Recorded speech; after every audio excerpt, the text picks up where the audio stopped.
Bismillah wa salatu wa salam ala rasulillah, salam alaikum wa rahmatullahi wa barakatuh. On va continuer aujourd'hui avec la sagesse derrière le jeûne. On va essayer de comprendre pourquoi Allah subhanahu wa ta'ala nous a prescrit donc ce jeûne. Et la première chose qu'on va citer, c'est la piété. La piété, c'est taqwa. Allah subhanahu wa ta'ala nous l'a dit clairement dans le verset du jeûne, quand il nous a parlé de cette prescription. Ya ayyuhalladhina amanu kutiba alaykumus siyamu kama kutiba ala alladhina min qablikum la'allakum tattaqun. Donc on vous a prescrit le jeûne comme ceux qui étaient avant vous. Pour quelle raison? Pour atteindre la piété. Mais regardez bien, il a dit la'allakum tattaqun, c'est-à-dire c'est pas garanti en fait. Atteindre la piété à travers le jeûne n'est pas quelque chose d'acquis systématiquement.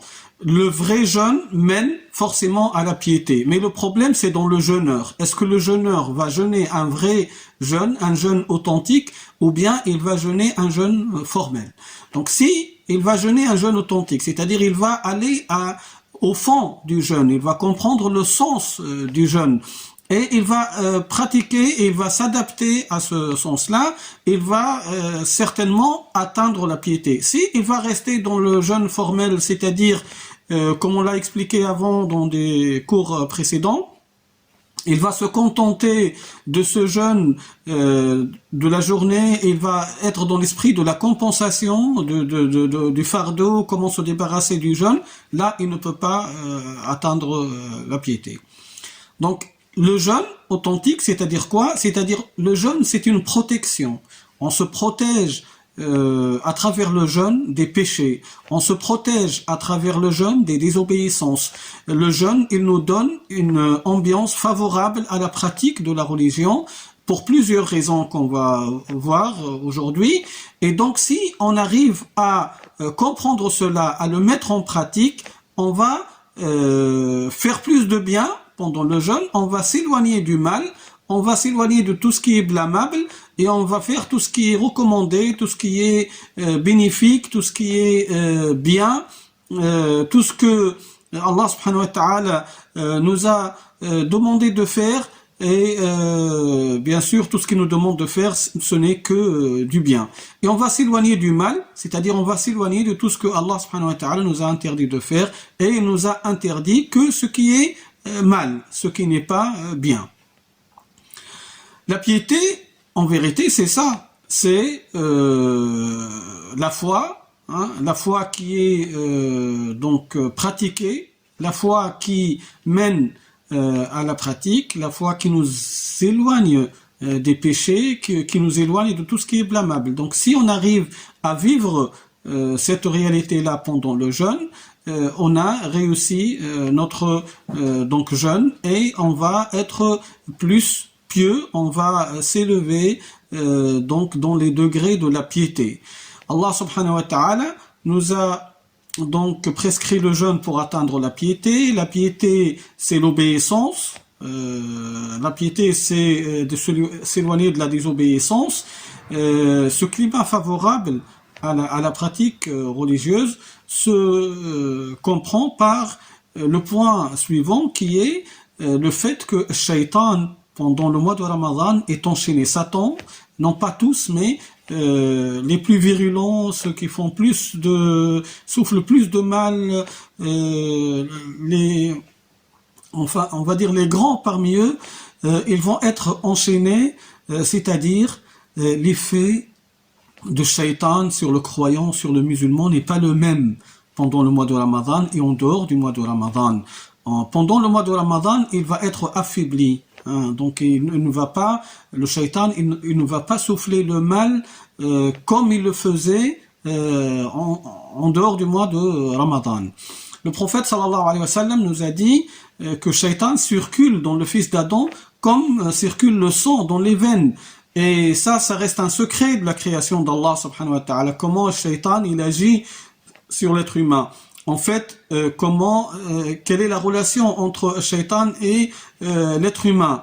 Comment le Shaitan peut nous induire dans l'erreur, dans les péchés? Bien sûr, le Shaitan, ce qu'il fait, c'est ce qu'il est capable de faire, c'est juste de souffler le mal. souffler le mal dans les cœurs, dans les esprits des humains, tenter les humains pour faire le mal, pour faire les péchés. Si pendant le mois de Ramadan, il ne fait pas, donc n'est pas capable de faire ça comme il le faisait avant, bien sûr, l'être humain, il va trouver plus de facilité à pratiquer pendant ce mois de Ramadan, et donc plus de facilité à pratiquer pendant le mois de Ramadan veut dire plus de facilité à remonter dans les degrés de la piété pendant ce mois de Ramadan. Aussi, pendant le mois de Ramadan, on a cette relation entre l'éducation de l'âme, entre l'effort que nous faisons et le fruit de cet effort, ce qu'on fait, l'effort que nous faisons sur nous pendant le mois de Ramadan, quand on dresse notre âme et on l'éduque pour s'éloigner, pour s'abstenir de choses qui étaient licites en dehors du mois de Ramadan, c'est-à-dire on ne mange pas, on ne boit pas, on se donne pas au plaisir charnel dans les journées du mois de Ramadan, c'est une façon d'éduquer notre âme, c'est-à-dire on maîtrise notre âme, notre cœur, notre corps, et on arrive à lui donner une nouvelle façon de vivre pendant ce mois de Ramadan. Le fait de réussir cette tâche, ça nous facilite après le mois de Ramadan et pendant le mois de Ramadan même, le fait de dresser cette âme à s'éloigner de ce qui est blâmable en permanence. C'est-à-dire, si je suis capable pendant le mois de Ramadan de s'éloigner et de m'abstenir des choses licites, qui sont le fait de boire, par exemple, le fait de manger, je peux mettre un cadre et ne pas faire ça à tout moment et comme je veux. A fortiori, je suis plus capable de dresser cette âme, de l'éduquer pour s'éloigner des choses qui sont à la base et en permanence illicites. Et ça, c'est parmi les objectifs du jeûne. Aussi, la relation entre le jeûne et la compassion, la générosité, le fait de comprendre le quotidien des pauvres, des nécessiteux, est un des objectifs derrière le jeûne du mois de Ramadan.